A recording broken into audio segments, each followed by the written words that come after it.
Okay, we're gonna do this fast-like.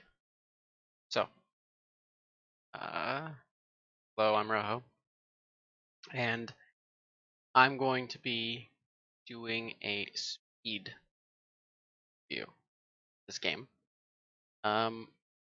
Reason being, I enjoy the test. I don't exactly enjoy going as fast as possible and then skipping over a lot of like the minute details, but also being able to do uh, kind of a quicker go about is, I think, beneficial for testing skills and whatnot, knowledge. So first, I'm going to talk about the draft, and then I'm going to let the music play. Um, so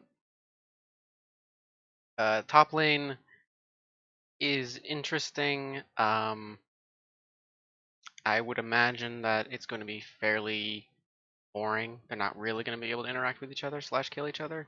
I would imagine that the majority of uh, agency is going to be on Sunday, maybe because of the player mismatch. But also, I think the matchup isn't super one-sided, but Orin is just stable and is able to do what he wants to do. So nothing too bad for Thieves there. Nothing too bad for Dignitas, but I think that you get more out of Orin, especially when you look at the rest of the compositions. Contracts and Dardoch on Graves and Nidalee. These are carry junglers. Um, I'm not sure. They might counter one another or something. Or they might just be answers to each other and kind of like okay, you want to do this, I'll do this.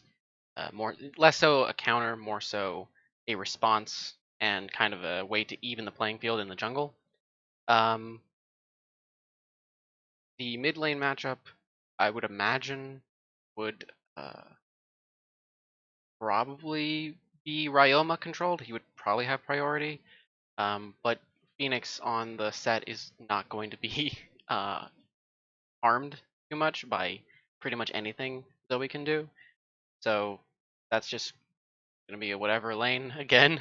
So there are two just stable. The solo lanes are both fairly stable. I can't imagine that anything wacky is going to come out of those without jungle intervention.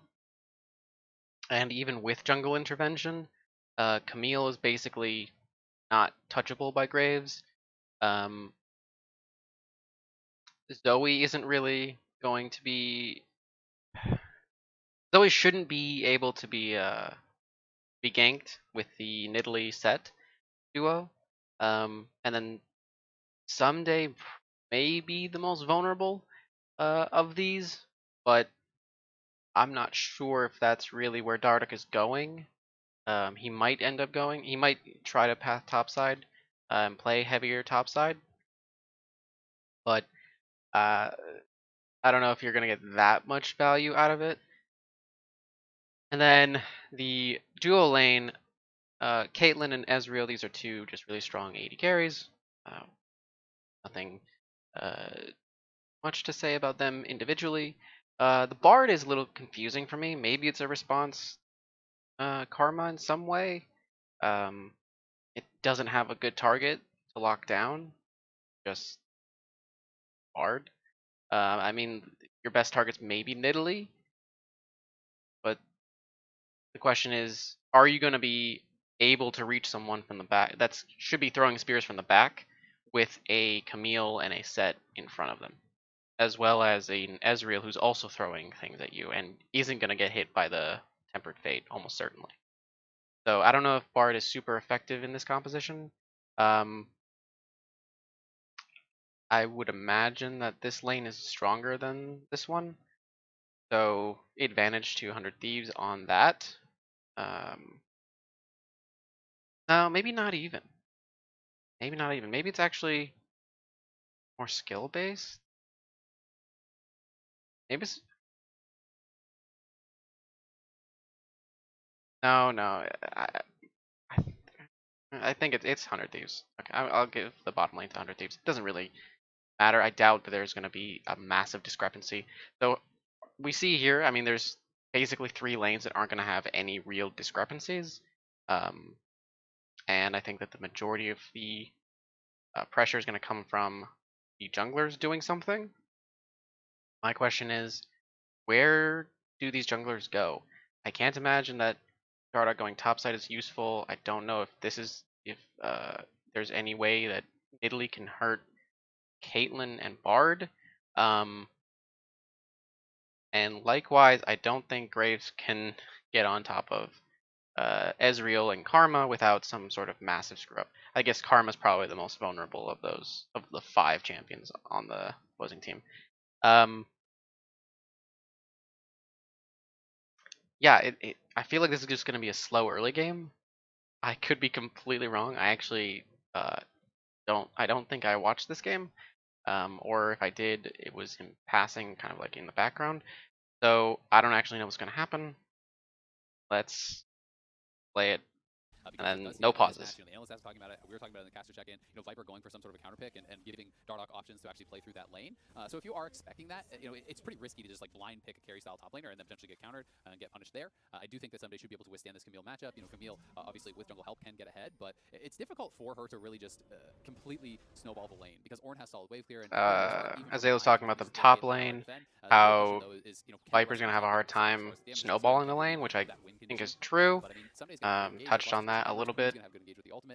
It's just going to be a bunch of stable lanes. Like none of these lanes are going to do anything to each other, realistically. And I can't imagine there's going to be early jungle pressure. I think that the big place we're going to look is no, because Viper can't really leave Ornn. So he's actually pretty much stuck in top lane. I don't think that either one of the mid laners can leave their lane. The Dardoch actually started on red side, is actually going to get the Raptors on top of getting the red, which is really, really good, and going for a level 2 gank. They're not panning to it, so I can't imagine this going well. Someday took a really bad trade, so that's pretty bad. I'm not sure how that happened. Using his potion, waiting for biscuits. Really unfortunate, actually. So now Viper has control of this lane. Is he gonna slow push and make sure to get a decent crash? Let's find out. He is seemingly not crashing second wave. Okay, Dardoch recalled, actually. No, he didn't. What did he do? Oh no, the way that he came in this way, I thought it was a recall. It's fine. Okay, Graves actually managed to clear his entire jungle, while Nidalee has done red, Raptors, and blue. I can definitely see that. I think that's pretty fair to say. Contracts now gets bottom scuttle. So in the end of the day, this isn't. I mean, it hurts, obviously. Dardoch is going to be decently ahead. That was a fairly winnable game. They did end up very decently ahead. But they had a respectable showing. Phoenix was actually going for a full tank set. So this is set mid back to back. So this is going to be good, but I still don't think that it's going to matter too much. Okay, the lane is pushing up. This doesn't seem to matter. I'm not sure why they killed that minion, but it's fine. They could have established a bit of a slower push, but it doesn't. I don't think it really matters because it was a cannon wave. What is going on here? Why did he do that? Why is he walking? Okay. So because Dardoch, I mean Dardoch is that much stronger. I guess Contracts is level 3. So there is a bit of danger. It was well scouted by 100 Thieves. They were willing to check. I think you may just have to be willing to give up instead of having Someday take a lot of damage for no reason.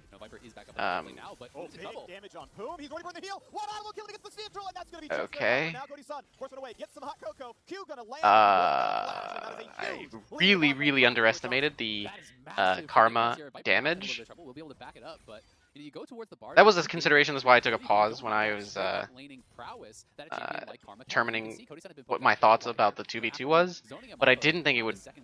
I mean, can't just walk. He straight up just walked into Karma. I don't know what the logic was on that. I mean, it was the effective equivalent of walking into a Blitzcrank or walking into a Thresh. He just walked into someone who CC'd him and then he died. So that's really unfortunate. This wave is going to slow push, and it's not going to be controllable by Caitlyn. Someday is going to try to prevent the crash. I don't know if he did.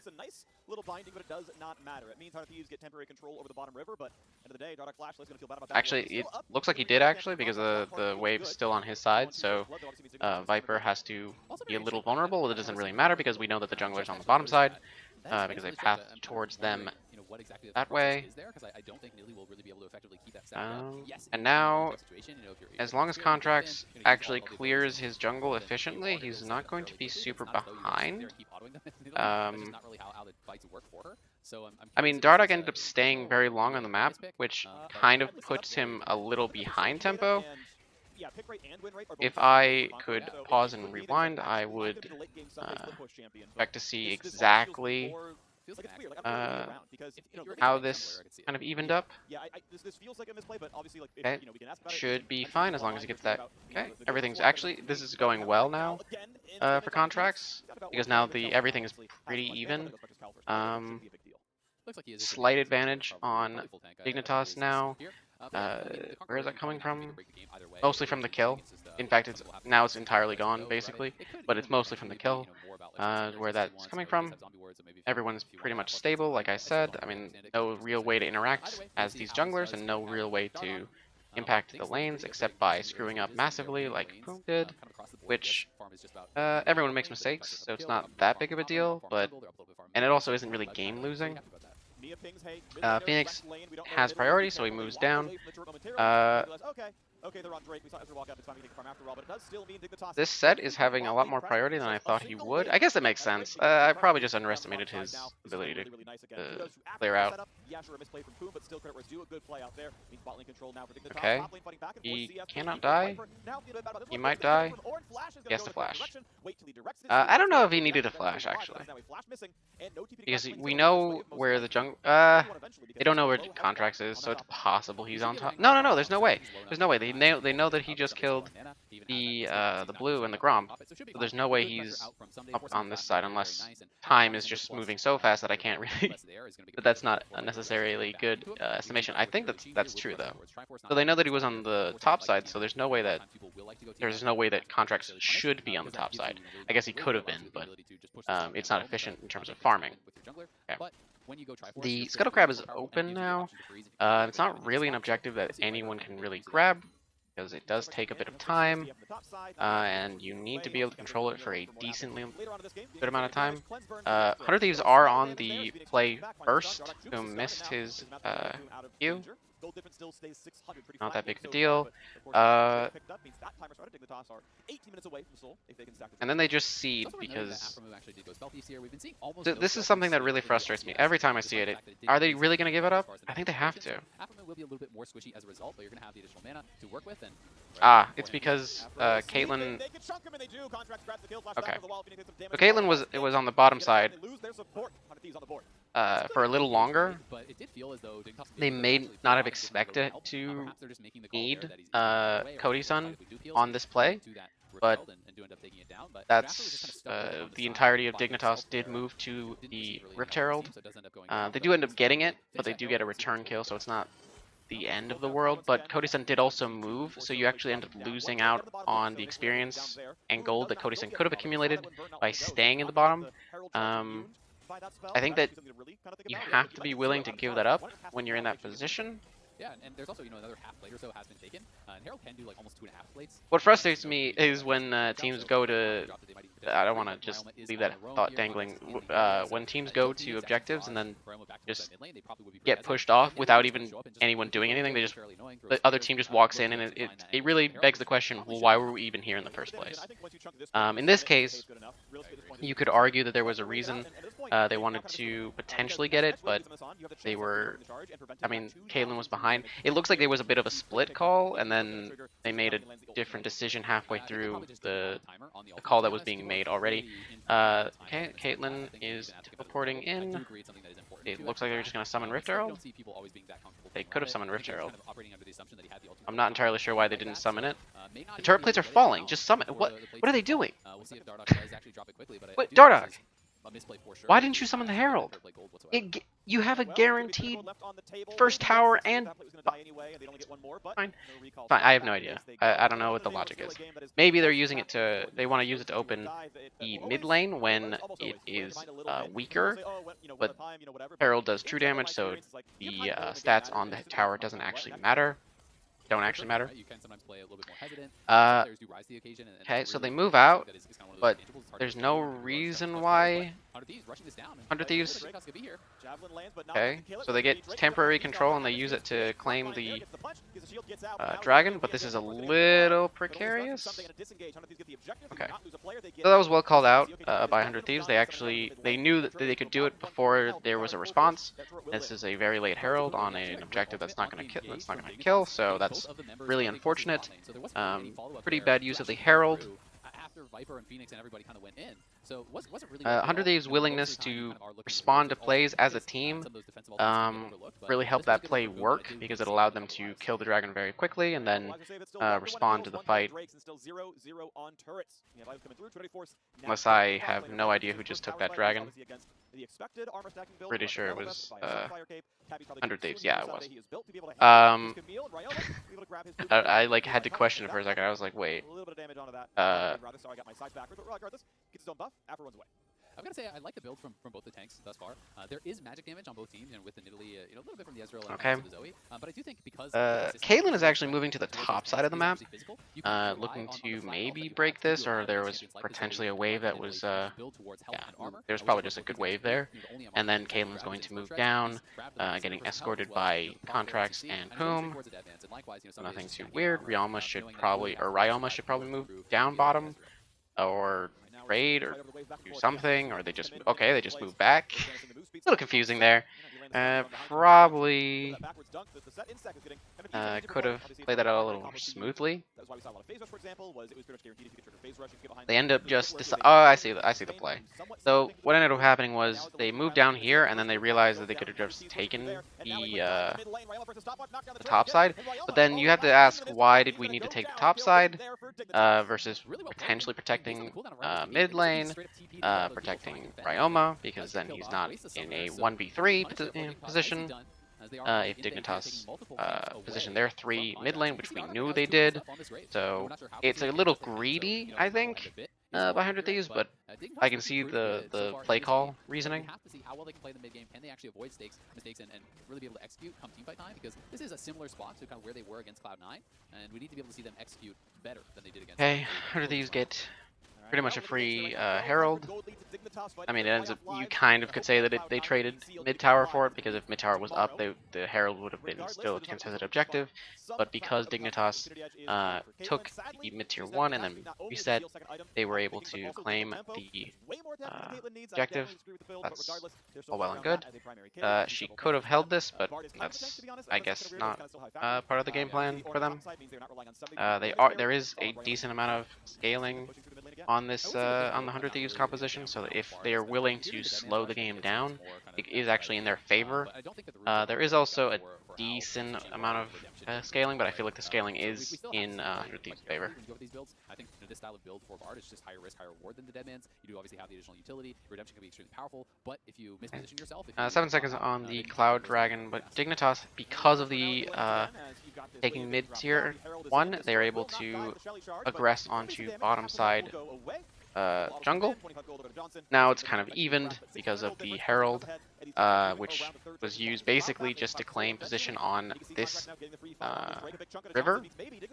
I don't know why they are prioritizing the Cloud Drake. I don't know how useful it is for their team.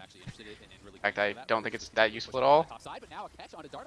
Okay, there's Poom using Temper Fate. As we see, there's no real target for him. And when he locks someone down, his team isn't just gonna reach anyone because that's not what his team does.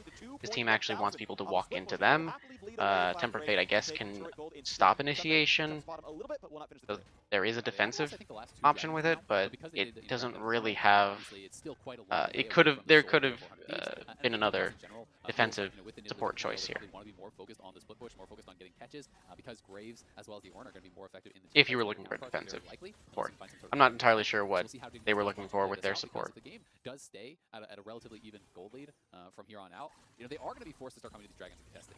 And maybe at that point, And frankly, based on the plays that they're making, 100 Thieves are making,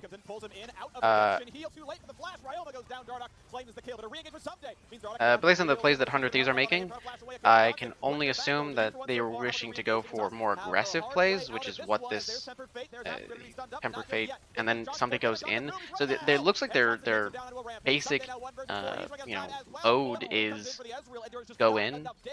So that's a little interesting when you pick champions that don't want to do that, or that, with the one exception of Horn, can't really do that. Hey, Ryomig actually gets caught out here.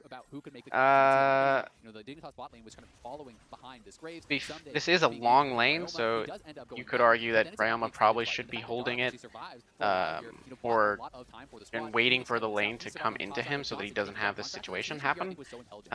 There was a decent response from Dignitas. The problem is that Dignitas are now scattered, which does not benefit them whatsoever. In fact, it heavily benefits Dignitas. In scattered fights, they actually feel a lot better. They actually end up getting basically the same amount of kills. I didn't actually count, but it's not the end of the world for 100 Thieves. They are pretty behind because they just keep hemorrhaging things for no apparent reason. Well, I mean, there is a reason. It's greed, but no good reason. Because you don't need to be greedy in a composition that's going to win eventually. This Ezreal is actually massive, so he's also going the more defensive choices. So he's going to be very difficult to take down. He's going to be doing a lot. And the Graves are expanded after one barely gets out. And Cody did go for Stormrazor second, so potentially is going towards that triple BF build that I know you are a fan of. Could pick up that Essence Reaver next. So now the Baron is up as a potential objective. Obviously the more pressing thing is the Cloud Dragon. I honestly think that 100 Thieves can just give it up. There's no reason to do this. They can just move up through mid lane if they really want to do something, or they can move through the Baron to maybe get some offensive vision. Which isn't necessarily important to them, but it can be useful depending on their situation. Okay.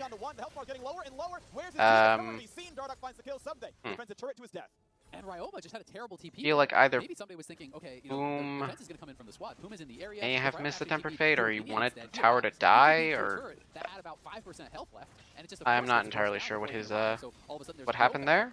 And they are able to grab the kill, the tower, and the dragon. I mean, I honestly I think what happened was Ornn set up the Call of the Forge God, which then forced Boom to hold the Tempered Fate, because if he doesn't hold it, then the Ornn ult just flies off into nowhere and doesn't help anyone. So a bit of a miscoordination in terms of their ultimates, but it's not the end of the world still. Nearly 5k, we're getting closer to problems. 4k gold lead. This is getting a bit more problematic as the game goes on, because there is a lot of mid-game power on Dignitas, and they can scale decently, so it's not like it's an automatic win when 100 Thieves get to 40 minutes. They'll still have to, they need to get to a point where they can equalize, or at least diminish this gold value significantly. I think at 2k they can be more comfortable. And But that Dignitas would has require a a lot of pretty time to get heavy push mistake by Dragons, Dignitas. they have pretty strong poke, and Dardoch I actually really like the build here from Italy. I think going for the pure damage build team maybe in some trouble here. So that is a lot of damage. And it's Ryoma. There's his zone. It's why he bought it. It's gonna help keep him alive. Johnson can't get back in, and just better be a stun. You better. And now they're going for these plays. Okay, this isn't actually that bad. They're, as you can see, when you come into them, they have a much better time playing against you. So when they funnel through that extremely narrow corridor around the Baron, that's exactly the kind of plays that 100 Thieves want to look for. But then they just turn around and go for Baron. What is this? Are they allowed to do this? Are they allowed to do this? I was gonna be so confused. This is potentially risky when you do go for those plays. Sometimes there is a chance for a counter Baron. It's not I mean, mostly that was to alleviate some pressure off of Viper so that he could escape, because this was more important than Viper's life. Work as somewhat of an offensive item on the Italy because it can allow you. I mean, Dignitas would love to trade one kill for the Baron, but this allows them to, because the Baron isn't necessarily realistic for them to take, they can take pressure off of the bottom side so that Viper can either reset, move, or do something else. Because he was being aggressed on fairly hard. Right, he's above the ore, he's above the set. He's above, he's close to Zoe. She just got on the wave, so Ryan was in a decent spot. But yeah, this man has a lot of gold. He's got some decent levels there as well. He's equal level with both bot lane. Okay, Zoe is not pushing up anymore. Ryoma learned his lesson, so that's positive. Not entirely sure why Someday is in the mid lane with his 80 carry. Guess they're looking for something around here, but I don't know what they could possibly. Oh, they're 5-manning for mid tower. So if it's so important to 5-man, why did we trade our mid tower for a top tower? Seems like a bit of an incongruent line of thinking. Okay, so here again, when the team walks into you, and you can hold a tighter formation, the 100 Thieves composition does really, really well. From Dignitas, so they couldn't actually pile in and finish off Someday, because if Someday goes down there, it's essentially a guaranteed dragon for Dignitas. In this case, Someday gets chunked, but he's back out on the map, and the dragon hasn't spawned yet. So okay, Dragon is now up. Looks like Viper is starting it down there. It's not realistic for 100 Thieves to go for this, but I'm not entirely sure why Dignitas are on this side of the map. They're like trying to have their cake and eat it too. They're trying to have this and also get position on the Baron. Realistically speaking, they cannot do this. And if you need to do that, you can send like 1 or 2 people that can escape instead of having Dardoch go in. Dardoch and Phoenix, I think, went in on that play. So that doesn't really make sense. They're trying to like aggress onto 100 Thieves while also getting the dragon on the other side of the map. It's a little confusing. So they won't be punished too heavily, but needless death it felt like there from Phoenix. Okay. So here again, we're looking for pressure on the tower, on the mid tower, because Someday did move. Realistically, cannot catch Dardoch with Ornn. As we can see, it is, even if Nidalee is one of the best targets, one of the more likely targets you can get with Boom's ult, that doesn't seem, it's also not likely to hit. So I mean, Ezreal is difficult to hit, Nidalee is difficult to hit, Camille's difficult to hit. If you hit Tempered Fate on Set, it doesn't really matter, and if you hit Tempered Fate on Karma, I mean, that means you just lost an ultimate for a really important ultimate, potentially important ultimate, or a support, which can be played around.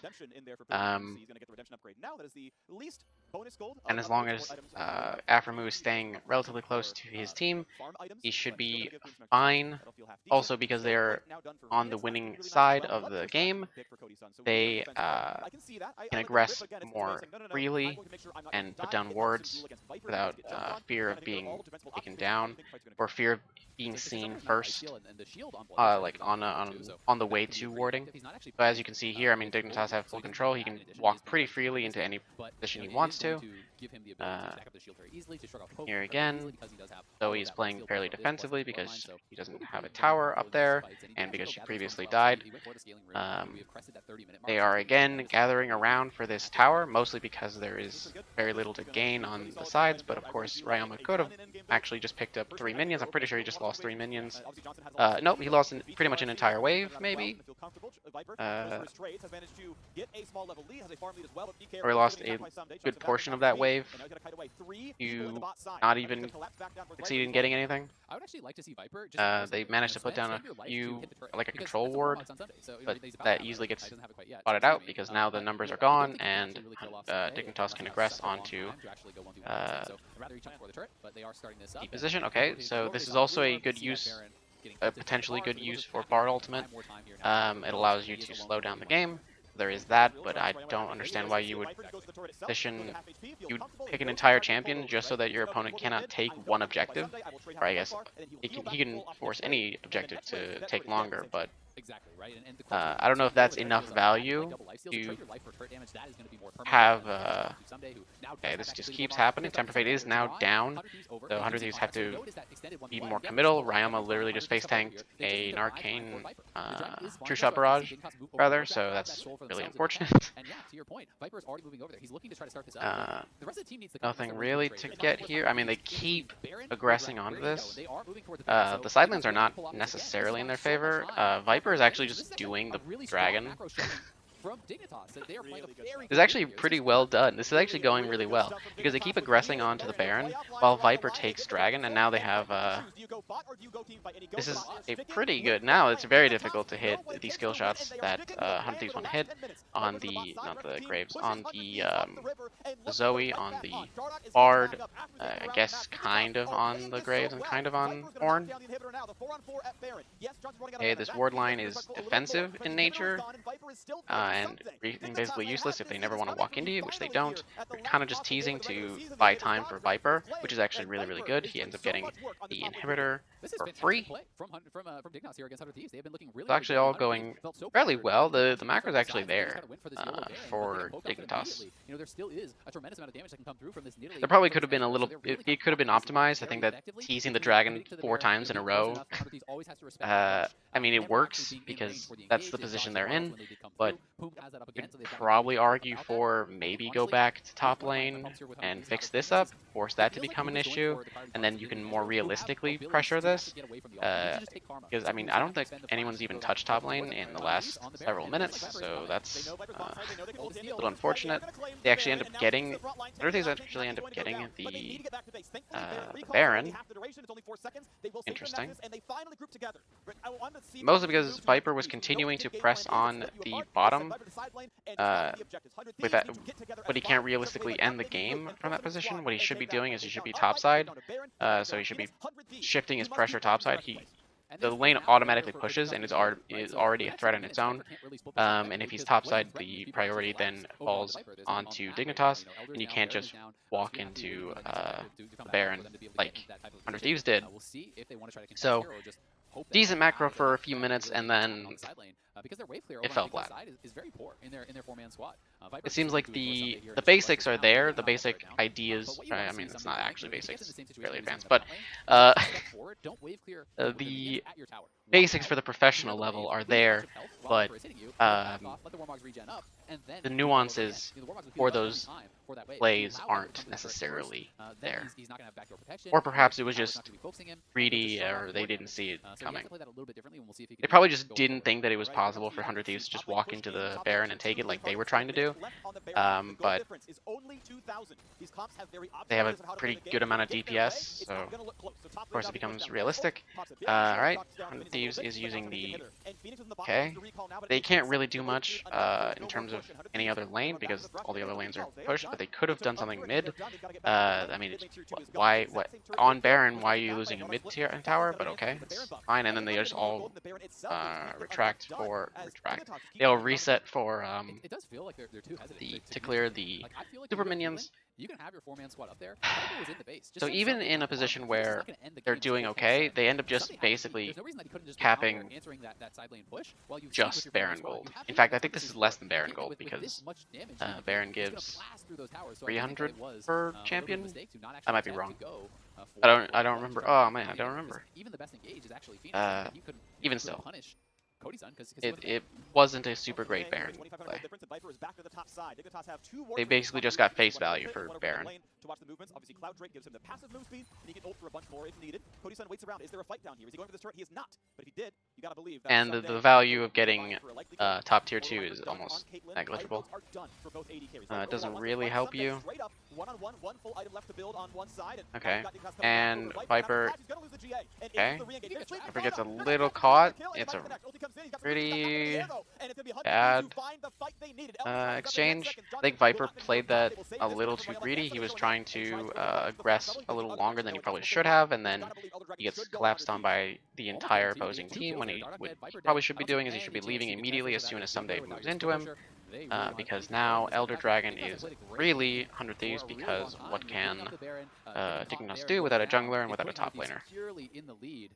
Cody's son is so strong at this point, so when he actually caught up to Viper, Viper goes down incredibly fast, and that was Viper's flash, that was Viper's GA. Presumably with this should be game ending for end the game with this type of push. It's so hard to actually fight into Elder 100 Thieves, but I actually don't even know the result. I'm pretty sure Dignitas win this game. So with that in mind, I'm not sure how. Okay, they miss their abilities. Whom is pushing the mid tower or mid lane for some reason instead of a laner. I guess this doesn't really matter, but I guess at this point they're all full build, right? Yeah, okay. So they're trying to allocate something. I guess they're trying to allocate some finishing gold onto Bard. Oh no, Ornn is still looking for gold. Zoe could still get some gold. Still has control wards in her pocket. Not control wards are useful, but they're not value. Please tell me he upgrades the Rabadons. Oh, we did it. It only took... those first few weeks were ugly in the LCS with Ornn. But regardless, Viper continues to do this. I bet you this is how they win. Okay, and then Viper does the right thing. He sees Ornn is walking into me. I'm going to leave. No reason for him to aggress. He is basically just PvE. He is just tower taker simulator. He is hoping that Viper will see Someday, engage on him for a trade far outside of the base, and if he does that, he's likely dead. Viper is just teasing around. Yeah, you can see it even in Fog of War. They know someone else is over there. Said, okay, no one else is coming through. This is not, getting baited into a 2v5. Is this the optimal? Is this actually like a really optimal split push composition? I feel like it's not, because they don't have very good defensive options. But I guess into this, it's okay. That's what it's down to, because Viper's not going to come fight. He might just be dead. Okay.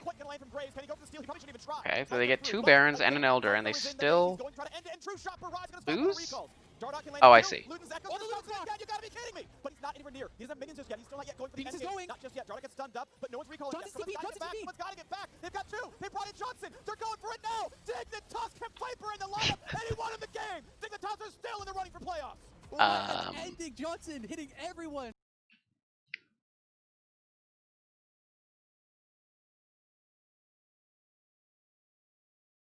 Now I remember now I remember the clip. Okay. 100 Thieves really fumbled it during the earlier parts of the game. I think they were being a little too aggressive. They were trading things that they really shouldn't be. Dignitas had decent macro for a little bit of that mid game, but then it kind of fell apart when they needed to be a little more cautious in their play.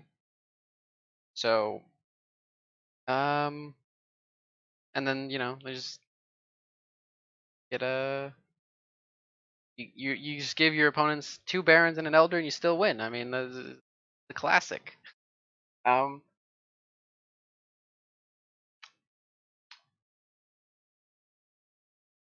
been Rojo. Bye.